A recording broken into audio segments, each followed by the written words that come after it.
Welcome to the deep dive. This is where we take sources provided by you, our listener in this case, the learner, and, well, we dig into them to pull out the most crucial bits, the most interesting insights. Exactly. And today, we're diving into some excerpts from J. Gregory Keyes' novel, The Blood Knight. Right. Now, obviously it's fiction, but our mission, it stays the same. We treat these passages like they're real documents, maybe notes, observations. And we analyze the world, the characters, the conflicts presented within them. And you should prepare yourself because right from the start, these excerpts throw us into a world that's just brimming with political maneuvering, hints of some pretty mysterious creatures, and people facing some really, really tough choices. Yeah, what grabs you immediately is that tension. It's palpable. And the underlying brutality that Keyes sets up in that very first scene, we're dropped right into this confrontation. King Robert, Lady Barry. And that weird object, the tooth of a Waurm. Right. Robert shows it off with this, I don't know, almost childlike excitement. Seems completely unaware of the political storm brewing. But Lady Barry isn't having it. She dismisses the tooth, doesn't she, and focuses right on what she sees as Robert's big mistake. The torture of the composer, Leovigild Akenzal. She argues it's pushing away the landward these powerful nobles whose support Robert really needs, and tells you straight away about the sort of feudal setup they've got. And things escalate fast. Robert throws this crude insult at her. Which really shows you the misogyny baked into the system, maybe, and how power can just turn into nasty personal attacks when you're failing strategically. Yeah. And her comeback referencing the church, and then Robert's threat. It all leads to that sudden violent sound, the glass shattering. It's a genuinely shocking moment. Really underscores how volatile things are at this court. And Barry's dying curse, saints damn you, chills. Robert just walks away cold, leaves her body there with Alice. It hammers home how deadly politics are here, how normal cruelty seems. Absolutely. That first scene, it just makes you question Robert's legitimacy, the stability of his whole reign. But then the story takes a really sharp turn, pulls us somewhere completely different. Okay, yeah, let's unpack that shift. We go from court politics, pretty brutal stuff, to this journey with Saint Geroin, heading towards the wood beyond the world. And the warning Geroin gives is just critical, isn't it? Take care that when you step from the boat, your boot does not strike the water. If you but touch the waves, you will forget everything you have ever known. Wow. Right. It instantly brings in this deep mystery, this threat to your actual identity, your memories. It's like Wood Beyond the World plays by completely different rules. It's potent, yeah, and really unsettling. Suggests the world itself is different there, forces that can fundamentally change who you are. And this uncanny feeling, it just ramps up with Dare. Yeah. She's murmuring that song, the blood-red lips, snow-white skin, blue-black hair, striking imagery. Very. And then suddenly, this terrifying feeling, her fingers feel like strange worms. Ugh, yeah, that detachment from her own body. And she sees blood, but it's not normal blood. It's this brilliant hue against the snow. It's really disturbing. Yeah. Makes you wonder, does the wood affect more than just memory? Your sense of self, too. Well, these details, they create this real sense of unease, don't they? A break from reality, as Anne knows it. That vibrant blood color, it strongly hints at something deeper, maybe magical, beyond the politics we saw first. And Anne gets lost, disoriented in the forest. Yeah, that's genuinely unsettling. Her last memories are riding with Cazio, Neil, Ostra, Stephen. Cazio practicing the king's tongue. Right, heading north. But then the light fades, and she realizes, terrifyingly, she has no idea how much time has passed. Is she abducted? Or did something stranger happen? That ambiguity just hangs there. And then, the Briar King. Oof, yeah, this figure who had no face, only dreams in motion. What a description. It is. And it's this overwhelming sensory thing, scent, taste, a palpable feel. Anne's frozen in fear, the sensation like a million poison needles. And it ends with her waking up suddenly, face pressed into the cold blood of a dead man. Truly nightmarish. More than just scary, though. Could this faceless thing represent something primal, chaotic, maybe linked to that loss of identity from the water warning? It feels like it embodies chaos, definitely. And waking up like that, was the dead man another victim? Was Anne attacked, maybe changed somehow? It really blurs nightmare and reality, introduces a huge supernatural threat. Okay, so after that incredibly disturbing bit, the perspective shifts again. We get these glimpses from other characters who survived something, an attack, It just adds to the sense of threat, the uncertainty. We see Neil running desperate, wishing he had his armor. His detailed observations really put you right there with him in his precarious spot. Yeah, it's vivid. Then we catch up with Aspar and Cazio, also survivors. Right, and Cazio struggling to communicate in the common tongue is really telling. His broken description, Epaneros come up road with long hasu, then uno viro orseto. Making it hard to even grasp what attacked them. These invisible horsemen. And Neil's already suspicious of Cazio, apparently based on past events we don't know about yet. Adds another layer of distrust right into the group dynamic. Exactly. Then there's Cazio and Stephen. Their relationship seems to be developing. They talk about the princess, this ancient law about who can look at her. And we learn Stephen had a falling out with the church, mentions a corrupt prefect, Hespero, hints of deeper problems within institutions, buried secrets. And just to add to the danger pile, we get the Slenders. Ah, yes, the Slenders, becoming quieter, almost like wind in the trees. Their growing powers described so subtly, menacingly. Though Aspar just calls them seat, dismissively. Which contrasts sharply with Stephen's worry, right? Suggests maybe different levels of awareness or different past experiences with them. And she's still disoriented after that place of dark waters. Feels like she's being followed by something unseen. And the text mentions she'd been to the place of the face before with Astra, so she's not entirely new to otherworldly places. Yet even her birthplace feels alien now. This recurring theme of the familiar becoming strange, it really underscores the disruption happening. And then Anne's situation takes another dark turn. She wakes up captured. Small room, acrid smell of alcohol, fragmented memories of fleeing a terrible woman, a demon. Confirms her vulnerability. Who caught her? Why? Huge questions. Such a contrast, then, to Leof, the composer. He's also imprisoned, but in surprisingly comfortable conditions. Seems like it's King Robert's doing, the usurper. It really highlights the arbitrary, often cruel nature of power in this world, doesn't it? That juxtaposition. Yeah, but despite the comfort, Leof is clearly suffering. The physical pain from torture, his broken hands, a constant reminder. And then the emotional devastation too, Queen Muriel's death, others he cared about.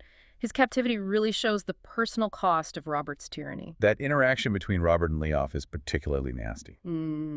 Robert's casual cruelty gripping Leof's ruined hands. It just shows his callousness, his absolute power. Leof remembering his fingers being crushed is just heartbreaking. But there's maybe a flicker of hope. The laic a physician offers to help his hands, even if not fully. And then there's the young student Mary. He's writing Leof's song for her. That connection, it feels like a small bit of humanity in all the darkness. But it gets complicated immediately. This mysterious voice starts talking to Leof. Calling itself his Malasono. Right, the spirit of Lovedaicha, described as a conscience, the sort that leads you to do evil things to evil people. Leof's totally unfamiliar with this idea, deeply uneasy. It's a fascinating concept, this evil conscience. Is it internal, like trauma, or something external influencing him? Raises really interesting questions about morality in this world. It certainly does. A potentially malevolent influence, blurring the lines of agency. And while Leof's dealing with that, the wider political stuff keeps unfolding with Alice. We see Alice making this oath, weak but firm, to protect someone. Then a cryptic chat with Aaron about the church and the Briar King. Hints at conflicting loyalties for Alice, maybe, and shows how the church and the Briar King thread are intertwined in people's minds. Then Stephen runs into Dreod and these followers of the Briar King. And their reverence is disturbing, calling him our god, believing he was waited for. Especially when you contrast it with Dreod, who doesn't seem happy the Briar King is back. It makes you wonder, maybe the Briar King isn't just a monster. Could he be tied to the political chaos or that sickness mentioned later? Dreod explains their ancient sacrifices, admits they don't really understand the Briar King, who apparently knows nothing of honor or truth or deceit or any human virtue. Paints him as this powerful, amoral force, not exactly a benevolent god.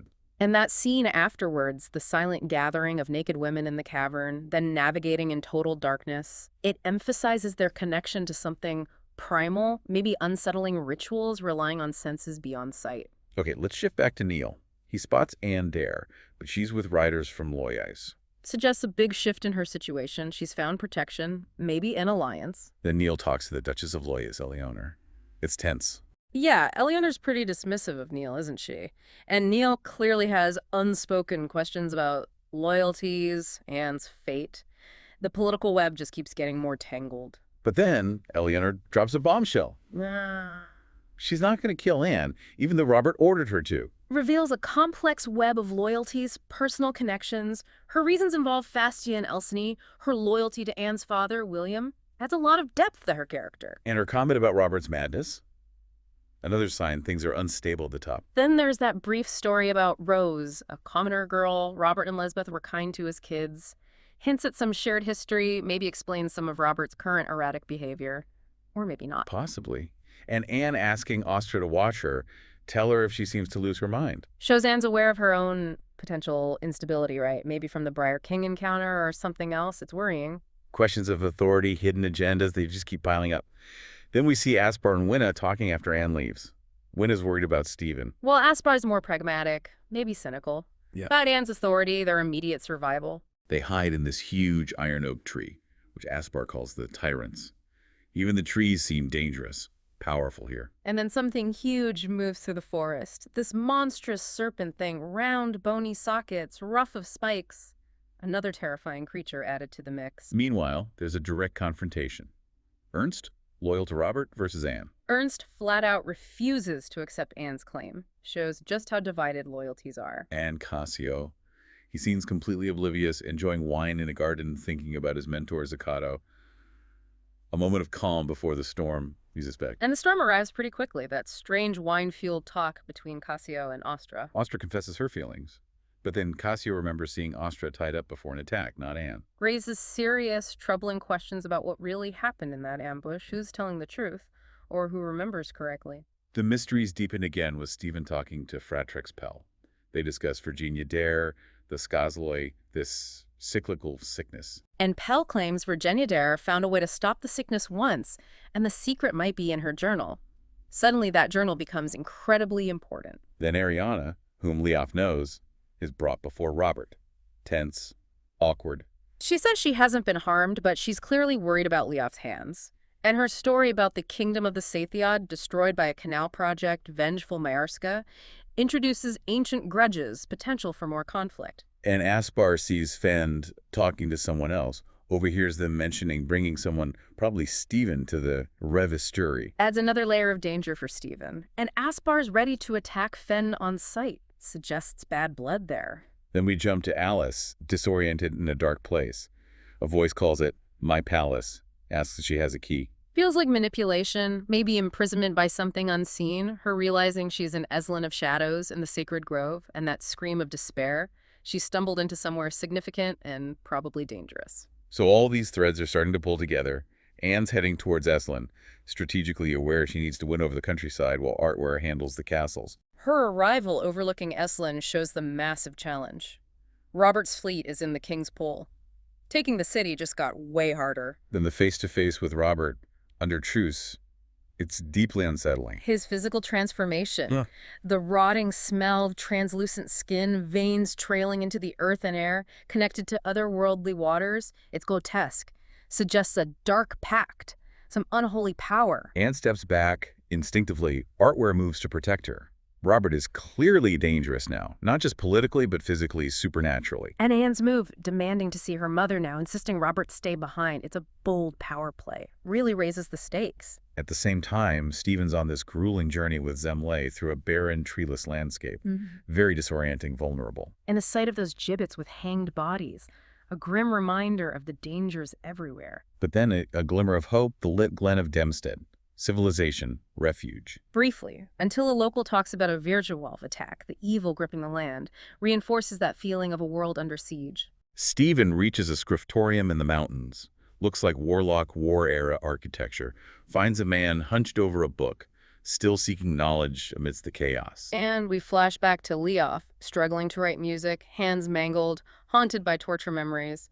Fearing his relative comfort is just an illusion, shows the deep psychological scars. Things escalate again, and briefly overpowers Artware. Reveals some hidden strength, maybe supernatural, demands they work together against the fleet. Her strategic walk through Eslin's neighborhoods, observing each ward, especially Gobelin Court, the Seafry Quarter, shows her sharp mind assessing the city. Then she intervenes at that performance, shut down for Shinecraft, declares her claim, pardons the actors, wins the crowd for a moment. A moment shattered when Robert's footmen arrive. The power struggle continues, street by street. Quick cut to Aspar and Winna debating helping cattle drivers. Aspar's focused on Winna's safety, but her plea convinces him. Shows their bond. Then Neil and Artware drinking Oish de Fie from Skirn, this coven-trained princess, discussing Robert's treachery, Anne's resilience. Neil's despair is clear, but he's willing to lead a suicidal charge on Thornrath. And Brother Stephen pops up unexpectedly at Hespero's gathering. Gives this confusing account of being held by Freitrex Pell, who you said was dead and Death being destroyed. More contradictions, more confusion. Stephen then makes a huge discovery. Choron, who had Virginia Dare's journal, founded a religion. He finds older pages in Old Vitellian, a Villatautan dialect, copies a section with Coran and Velnoriganus. Feels like a massive clue, linking past secrets to present danger. But then he sees something terrifying in his room, puts out the light in fear, and he can't physically tear pages from the journal. It's protected, significant. Boom, he's captured. Someone with a sword, acting for Prefect Hespero. He escapes, though, resourceful as ever. Amidst all this, Leof has that strange encounter with Lady Graham. Comfort, a massage. Very conflicted feelings for him, highlights his vulnerability. Back to Anne. She figures out Robert's betrayal. The attack happened right after they entered the gate. Sharp thinking. Sir Leafton is skeptical, but Anne immediately decides, take Gobelin Court. Arriving there, she talks to Mother Unan, a so-free woman, uncryptically mentions Anne using the creepling passage, says she's its watcher. Sir Leafton can't even hear her, underscores the Suffrey's unique nature. Un guides craftsmen into a house, the passage entrance. Then Ostra screams Cazio's climbing a wall above a steep roof. High drama, immediate danger. Meanwhile, Aspar fights some undead thing in the Sarnwood water. Then the Sarnwood witch appears. And she's hostile. Says Aspar killed her children, the Slenders. Refuses to help and kill her worm. Deep animosity there. Stephen's journey with Pale gets stranger. Pale reveals Hespero as her enemy, and he knew Stephen was coming here. Implies Hespero had inside knowledge. Pale explains Hespero found the Granatize, the Book of Return, in the temple, and it changed him, made him power-hungry. She questions Stephen's coven past, reveals she's in an unsanctioned coven dedicated to a different saint. Hints at hidden religious factions. And the dynamic between Stephen and Pale. It's complex, flirtatious. Ends with a kiss tasting of barley wine. Leaves Stephen wondering about her motives, trusting his senses. Anne recognizes Mother Uan's power, the Sufri's ability to move unseen. Resolves to change that when she's queen. Uain gives directions for the Crippling Passage. Yeah. Right leads outside the city, Rins. Left to dungeons and castle. Info on draining flooded sections, too. Strategic intel. Neil prepares for the Thornrath siege, questioning Edmond about Robert's strategy. He knows Thornrath's defenses plans that desperate charge. The charge itself depicted as Neil being calm in the chaos, then immediate brutal combat. Highlights the violence, his skill. Stephen's captured again, this time by Odrek and other Suffri. They call him Karin's heir based on his knowledge of the ancient tongue. Karin's name deepens the mystery of his identity. Fens there too with an ominous warning. Still dangerous. Anne has that bizarre encounter with the Kept in a dreamlike Yenis.